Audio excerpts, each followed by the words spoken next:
Sekali lagi shalom, selamat pagi. Ya, haleluya. Ada beberapa kejutan pagi hari ini dari sound system maksudnya. Ya. Dan saat ini kita akan belajar bersama-sama dari tema yang tadi sudah disampaikan oleh Pak Budi, bagaimana hari ini bulan ini kita belajar tentang berbuah. Dan karena berbuah, minggu pertama kita belajar tertanam, minggu kedua kita belajar berakar, dan sekarang kita belajar tentang bertumbuh. Kalau bicara bertumbuh tentu sudah sering kita mendengar tentang bertumbuh itu seperti apa. Semua orang pasti ingin bertumbuh. Semua orang pasti ingin naik level.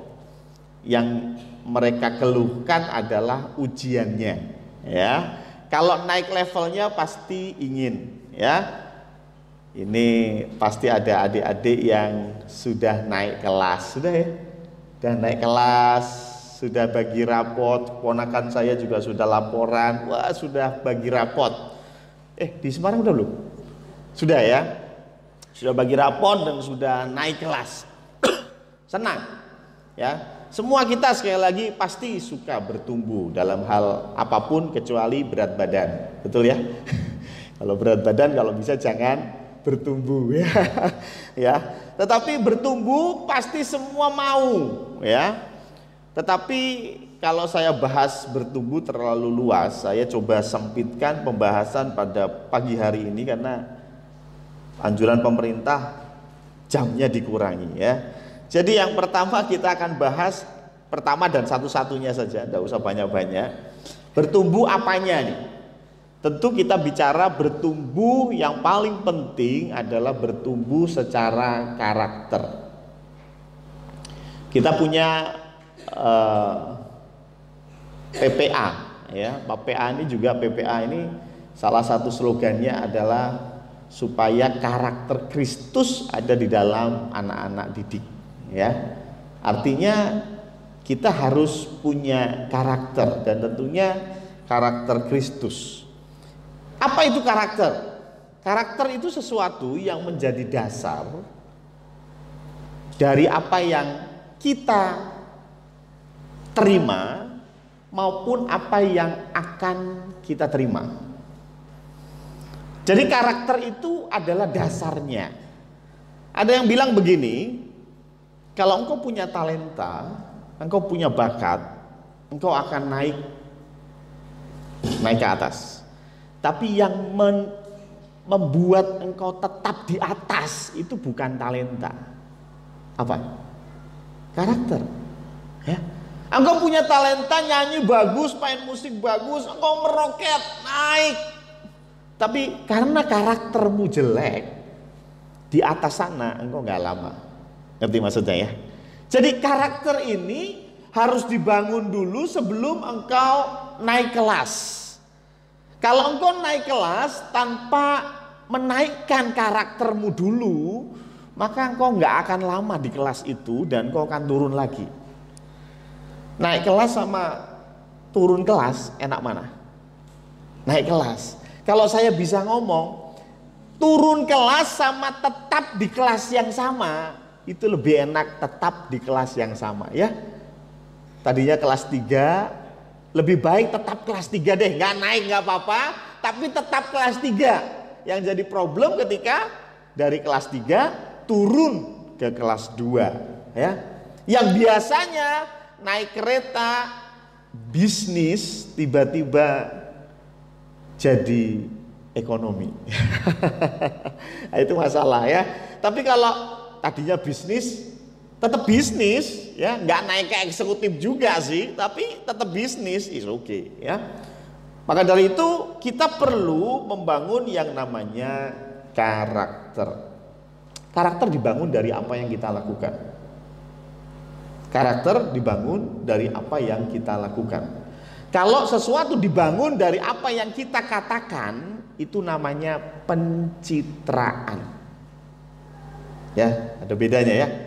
Kalau engkau membangun sesuatu dari apa yang engkau lakukan terus menerus, itu namanya membangun karakter. Tapi kalau hanya omong, terus diomongkan, tidak henti-hentinya digaungkan, maka itu namanya pencitraan. Kita sering dengar pencitraan ya. Karena apa? Karena belum melakukan, baru omong doang ya. Karena itu kita perlu bertumbuh di dalam karakter Kristus, dan karakter Kristus itu dibangun dengan apa yang kita lakukan ya. Supaya apa? Supaya kita menjadi orang yang dapat dipercaya. Itu dulu. Ada banyak karakter, tapi hari ini saya mau bahas karakter supaya kita jadi orang yang bisa dipercaya.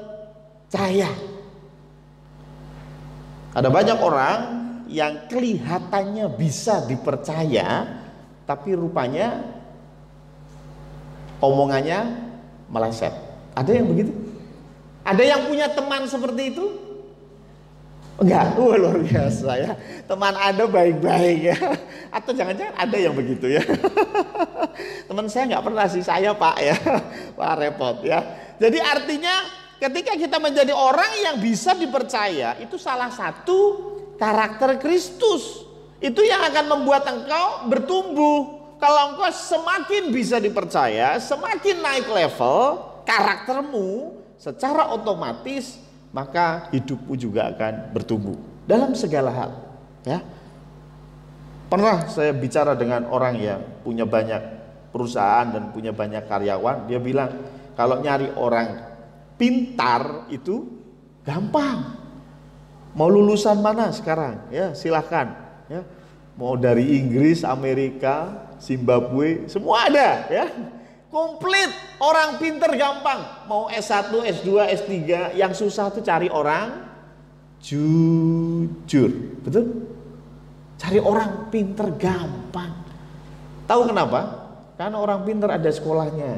Orang jujur gak ada sekolahnya ya. Maka dari itu kita perlu membangun karakter. Dan hari ini saya bicara tentang kita menjadi orang yang bisa dipercaya. Yang pertama yuk kita baca dari Yakobus 1 ayat yang ke-22. Yakobus 1 ayat 22. Menarik sekali, dikatakan demikian. Sudah ketemu ya? Tetapi hendaklah kamu menjadi pelaku firman dan bukan hanya pendengar saja. Hendaklah engkau melakukan, gak cuma dengar doang. Saat ini Anda sedang mendengar. Makanya jangan heran ada orang yang tiap minggu ke gereja, walaupun ada pandemi tetap ke gereja. Luar biasa ya. Tapi karakternya gak dibangun, gak terbangun. Karakternya parah. Karakternya kacau. Kenapa? Karena dia hanya menjadi pendengar saja. Firman Tuhan pengen hendaklah kita, kalau saya baca untuk saya juga tentunya, menjadi pelaku firman, bukan hanya pendengar saja. Kenapa? Sebab jika tidak demikian, kita, saya ganti kamunya ya, kita apa? Menipu diri sendiri. Ini menarik. Kalau kita menipu diri kita sendiri, maka orang pertama yang tidak percaya sama kita siapa? Diri sendiri. Ya, saya ulangi ya. Karena kita menipu diri sendiri, maka yang tertipu, orang pertama yang tertipu bukan orang lain. Bisa saja orang lain percaya sama engkau. Ya, seorang penipu kan, orang lain percaya sama dia, tetapi dirinya sendiri tidak percaya. Dan ini akan menjadi kehilangan percaya diri. Orang yang kehilangan percaya diri karena apa yang diomongin gak sama dengan apa yang dilakukan. Oh, caranya untuk menumbuhkan percaya diri itu pagi-pagi bangun, lihat cermin, terus bilang, aku hebat, aku sukses. Pasti hidupmu sukses. Betul begitu? Ada yang ngajarin begitu ya. Tapi firman Tuhan bilang kalau kita mau percaya diri, ya jangan membohongi dirimu sendiri. Ketika engkau ngomong di cermin, aku hebat, telinga yang paling dekat berkata, bohong. Kenapa? Karena telinga yang paling dekat tidak lagi percaya dengan mulutmu. Ya, telinga paling dekat itu telinganya siapa? Telinganya sendiri, ya. Ini problem kita ketika kita nggak percaya diri. Karena apa? Karena kita omongannya nggak sama dengan apa yang dilakukan. Apa yang kita dengar tidak kita lakukan. Cuman kita omongin doang. Oh, khotbahnya bagus. Oh, firman Tuhan harus begini. Oh, Tuhan mengajarkan begini. Lah, sudah lakukan belum? Belum. Mau melakukan nggak? Tidak. Maka jangan heran, maka engkau akan kehilangan percaya diri. Orang yang nggak punya percaya diri, jauhlah dari step-step yang akan saya bahas nanti. Ketika yang kedua, permasalahan yang kedua, kita nggak percaya diri, tapi orang yang mendengar perkataan kita percaya sama kita. Ya, orang yang mendengar perkataan kita percaya sama kita, padahal bohong. Nah, ini disebut dengan kredibilitas. Kredibilitas itu tingkat kepercayaan orang lain terhadap kita. Saya ulangi ya. Kredibilitas adalah tingkat kepercayaan orang lain terhadap kita. Tadi saya bicara tentang diri kita percaya sama kita sendiri.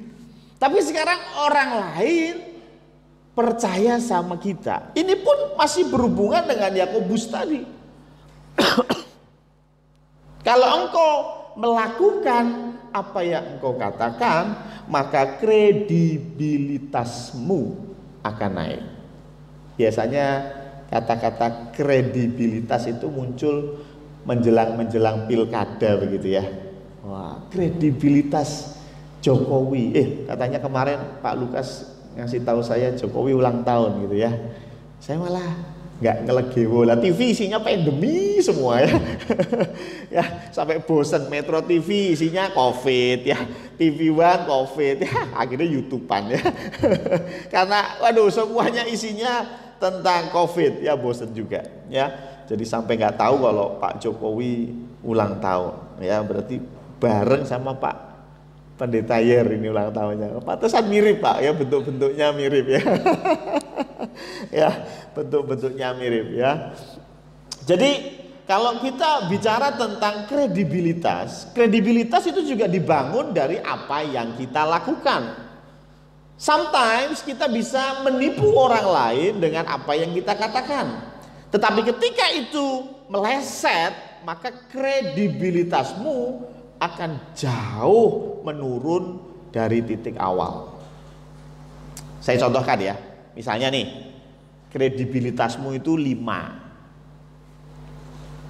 Begitu kamu ngomong, oh saya akan begini, saya akan begitu, tapi ternyata engkau tidak lakukan itu, maka kredibilitasmu akan jatuh. Betul ya?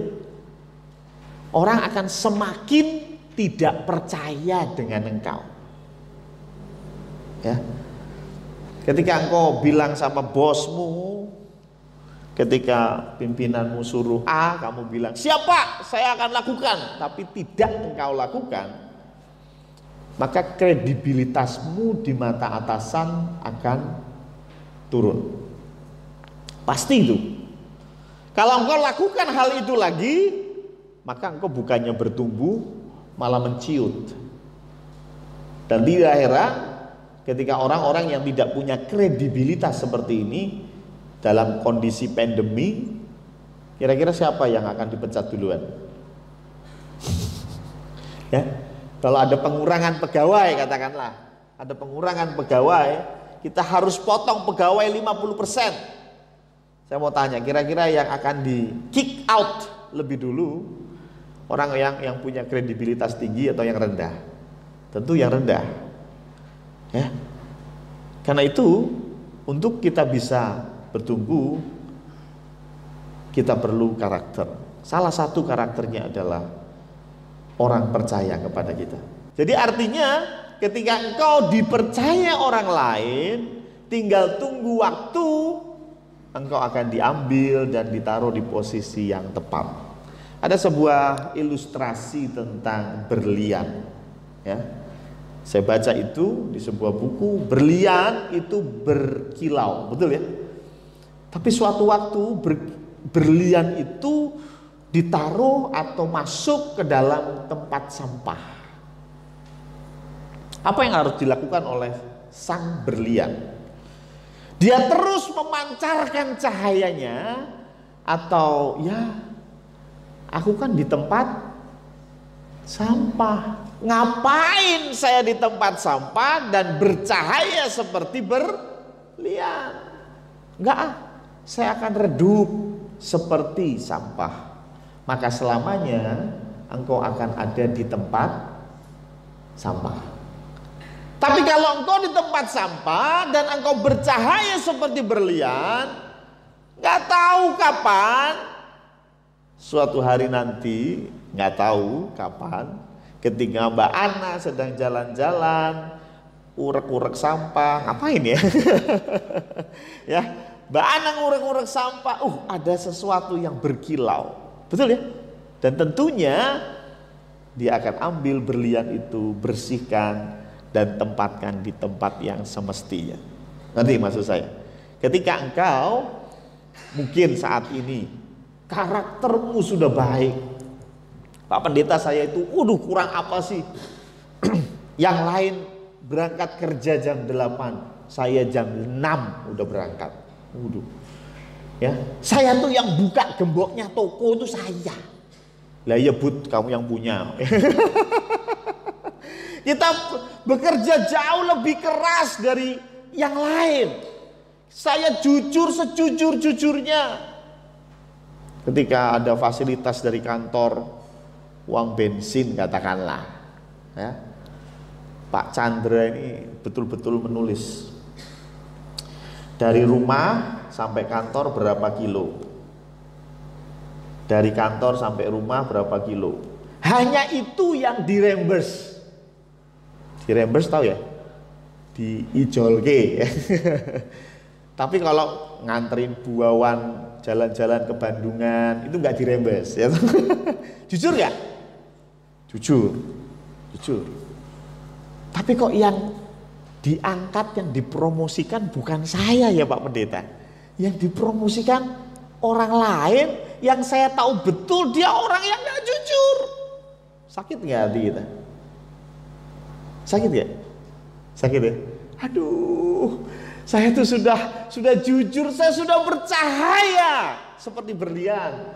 Tetapi kenapa yang sampah seperti dia yang naik pangkat? Kenapa? Jawabannya bagaimana kalau ditanya begitu? Jawabannya adalah karena kita hidup hanya sebentar. Apa maksudnya? Saya kasih contoh. Anda pernah di lampu merah nggak? Pernah lah ya. Di lampu merah, lampunya merah. Apa yang Anda lakukan? Ya berhentilah, gitu. Emang gue goblok. Ya kan pasti tahu lah ya. Pasti lampu merah Anda berhenti, berhenti. Ada Pak Pendeta, maksudnya saya. Saya ini lampu merah nerabas aja gitu. Kira-kira Dian yang berhenti di lampu merah bagaimana? Asem nih. Lampu merah diterabas sih. Aku wis manut lho iki. Aku wis jujur, lampu merah mandek padahal ora ono polisi. Tetap saya berhenti. Karena Dian hanya melihat di satu tikungan itu saja. Melihat saya nerobos lampu merah dan saya fine-fine aja hanya pada satu kasus itu, bro. Dia nggak lihat dengan jauh. Tuhan itu Tuhan yang adil, amin. Percaya saya. Pasti yang nerobos lampu merah itu saya misalnya, suatu hari nanti pasti juga kena batunya. Makanya ada pepatah mengatakan sepandai-pandainya tupai melompat, lebih pandai kangguru. Oh bukan ya? Ya, sepandai-pandainya tupai melompat, ya ada waktunya dia jatuh juga. Maksudnya apa? Ya ini tadi. Kadang-kadang kita lihat teman kita, aduh hidupnya kacau, nggak jujur, tapi kayaknya hidupnya fine aja, baik saja. Sehingga kita merasa kita tidak perlu bersinar seperti berlian. Tapi pada pagi hari ini jangan pernah kamu lakukan itu. Ya, tetap bersinar seperti berlian. Tetap punya kredibilitas yang tinggi. Masalah orang belum tempatkan engkau di posisimu yang seharusnya, itu urusan Tuhan. Tetapi tugasmu tetap jaga dan bangun kredibilitasmu. Suatu hari nanti orang akan melihat potensimu dan letakkan engkau di tempat yang seharusnya. Dan ketika engkau ada di tempat yang seharusnya, engkau sudah punya karakter yang baik, sehingga engkau tidak akan mudah jatuh, tapi terus bertumbuh. Yang ketiga, tadi yang pertama percaya dengan diri sendiri, ya. Diri sendiri percaya dengan kita, orang lain bicara percaya dengan kita. Dan yang ketiga,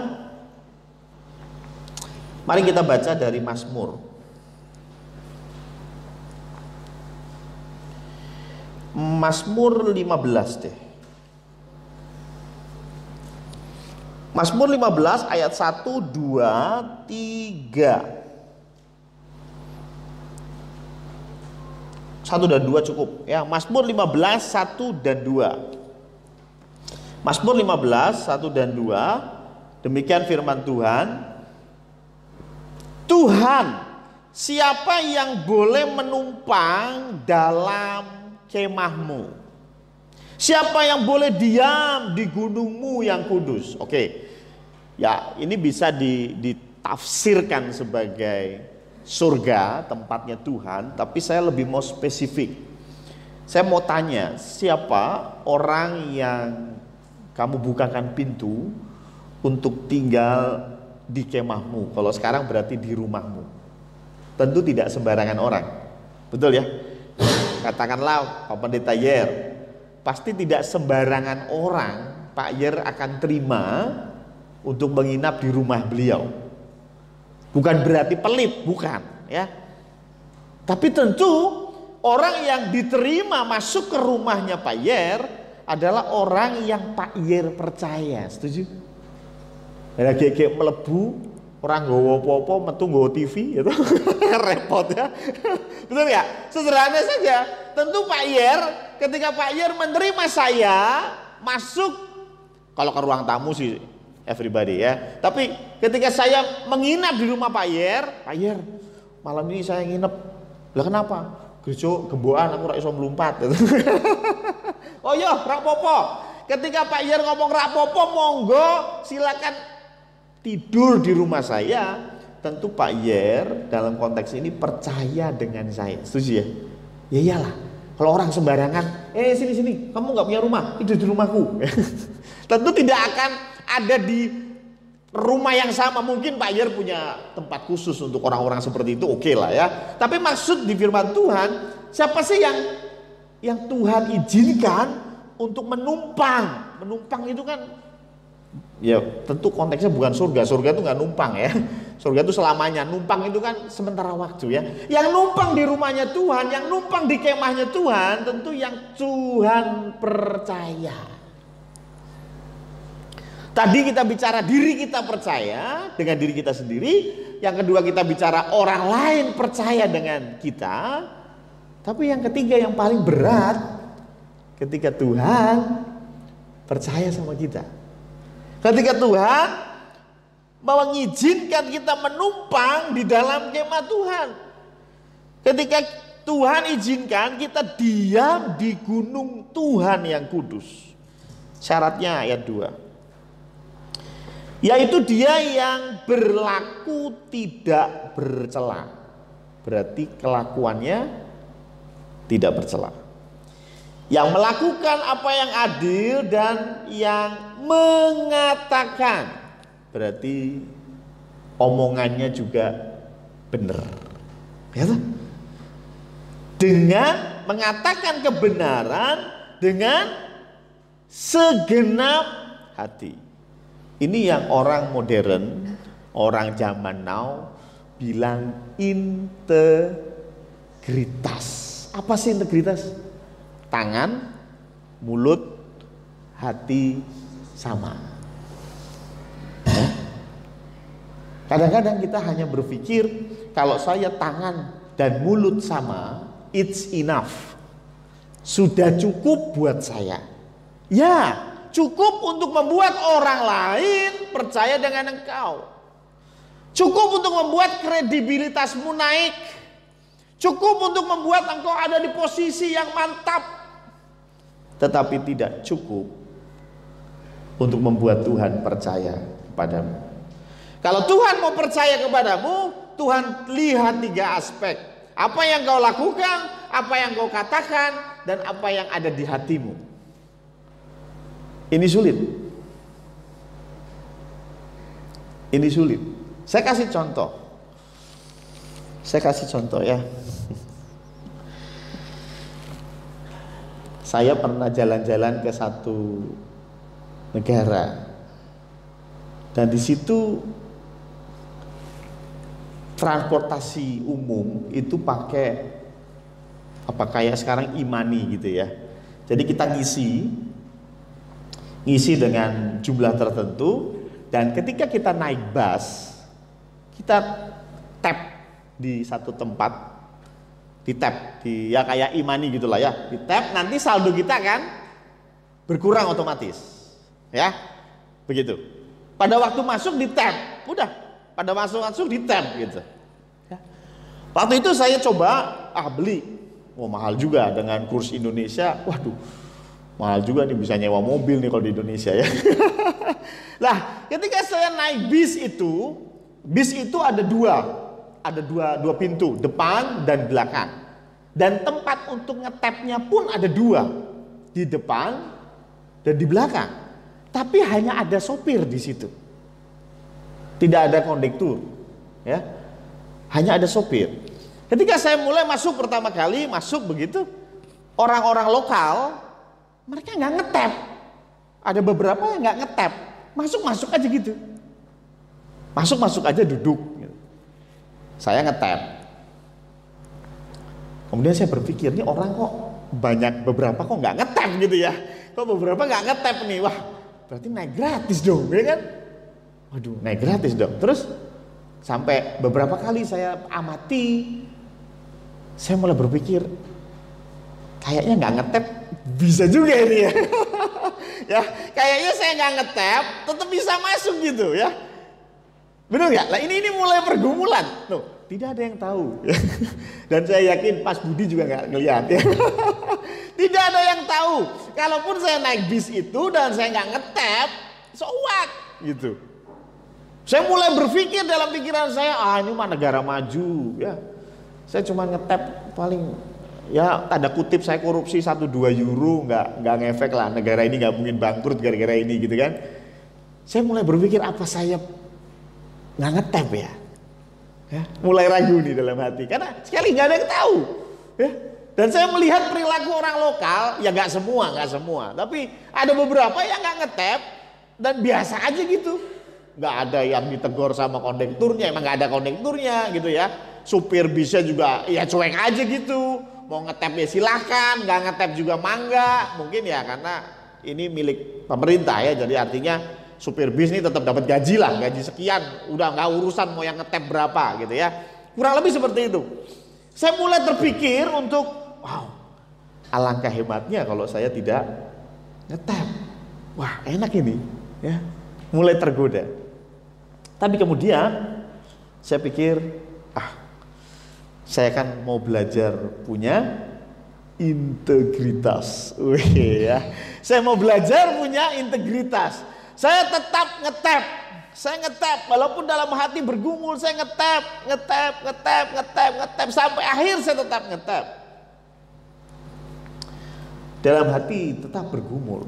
Aduh, sebenarnya nggak ngetap nggak apa-apa. Dan ketika saya baca ayat ini, rupanya apa yang saya lakukan tadi di cerita itu bukan integritas. Karena saya tidak melakukan itu dengan hati. Ngerti ya? Saya nggak melakukan itu dengan hati. Saya hanya mau show ke diri saya sendiri, look at me, saya nih punya integritas loh. Saya ngetap loh. Dalam hati sebetulnya enakan nggak ngetap. Ngerti ya? Orang lain nggak ada yang tahu. Kalaupun saya waktu itu pergi dengan Budi pun ngertinya saya punya integritas, betul ya Bud? Wah, luar biasa Pak Pendeta saya nih. Wah, tiap ngetap terus loh. Padahal hebat, luar biasa. Tapi Budi nggak tahu apa yang ada di hati. Tapi Tuhan tahu apa yang ada di hati. Apakah engkau punya integritas? Itu hanya Tuhan yang tahu. Karena bicara tentang hati. Ya. Ada seorang suami yang ketika pulang, waduh, semua terbuka dengan istrinya, semua baik-baik saja, semua indah, begitu ya. Tapi rupanya dia lakukan itu tidak dengan hati. Dia lakukan itu, dia mengasihi istrinya, ya mengasihi, dia lakukan, ya mengasihi. Omongan dia, ya mengasihi. Tapi di dalam hatinya tidak. Orang lain bisa tertipu. Orang lain kan lihat, waduh, keluarga ini luar biasa ya. Suami istri, wah indah sekali, jadi panutan. Mungkin bisa tersimpan itu semua sampai mereka mati. Mungkin. Tapi hati, ada dua mata, ada sepasang mata yang tidak bisa kita tipu. Untuk urusan yang satu ini, Tuhan bisa melihat hati. Apakah ketika engkau melakukan itu dengan hatimu atau punya alasan lain? Ya. Ketika engkau datang ke gereja, di mulutmu, aku tiap minggu ke gereja. Dan engkau lakukan itu, tiap minggu engkau datang ke gereja. Tapi rupanya hatimu tidak. Hatimu bilang, ya malu lah, sudah keluar tiap minggu ke gereja, masa enggak ke gereja? Ya malu lah, saya kan PDT Yeremia, contoh loh Pak. Saya kan depannya sudah ada tulisannya PDT. Masa saya hari minggu keleleran di mall? Ya enggak enak lah, nanti dilihat orang. Saya harus ke gereja. Saya mau bilang, itu belum integritas. Mungkin engkau punya kredibilitas, tapi di mata Tuhan engkau belum punya integritas. Engkau bisa menipu yang lain, tetapi Tuhan melihat hati. Saya ingin kita bertumbuh ke arah itu. Saya ingin kita bertumbuh supaya Tuhan pun percaya dengan kita. Ya. Tapi dari hal yang sederhana, bikinlah dirimu sendiri percaya dengan omonganmu, gak usah jauh-jauh. Dan Yakobus tadi bilang apa? Tidak hanya jadi pendengar firman, tapi jadi pelaku firman. Karena karakter dibangun dari apa yang kau lakukan. Amin. Mari kita tundukkan kepala, kita berdoa. Tuhan Allah Bapa kami, terima kasih karena penyertaan Tuhan, sehingga kami dimampukan untuk mengerti firman yang sudah kami dengar. Apapun yang kami dengar, kami yakin Kau akan sempurnakan melalui Roh Kudus-Mu, sehingga setiap kami diberikan pengertian yang penuh tentang apa yang sudah kami dengar, dan biarlah seperti firman yang kami dengar, kami tidak hanya menjadi pendengar saja, kami tidak hanya duduk manis di gereja untuk mendengar, untuk mencatat apapun yang disampaikan oleh pengkhotbah, tetapi kami siap 6 hari ke depan menjadi pelaku firman. Ampuni kami Tuhan ketika kami jatuh bangun di dalam melakukan firman, tetapi inilah kami perlu kekuatan dari para Roh Kudus supaya kami bisa melakukan apa yang sudah firman Tuhan sampaikan. Terima kasih Tuhan, terima kasih. Kami yakin dan percaya di balik pertumbuhan kami, Tuhan akan menempatkan kami di tempat-tempat yang luar biasa supaya nama Tuhan semakin dimuliakan. Hanya di dalam nama Tuhan Yesus Kristus kami berdoa. Amin. Sekali lagi saya yang masih melanjutkan pengumuman. Maaf saya lupa bawa warta. Apakah bisa? Ya, tapi sebelum masuk ke warta, beberapa pengumuman. Yang pertama adalah masalah PA atau pendalaman Alkitab yang dilakukan secara online. Terima kasih. Pendalaman Alkitab yang dilakukan secara online ini akan dibuka pendaftaran, ya. Siapa yang mau mendaftar, sudah beberapa mendaftar, ya, bisa hubungi saya di nomor WA saya. Kayaknya di sini ada ya.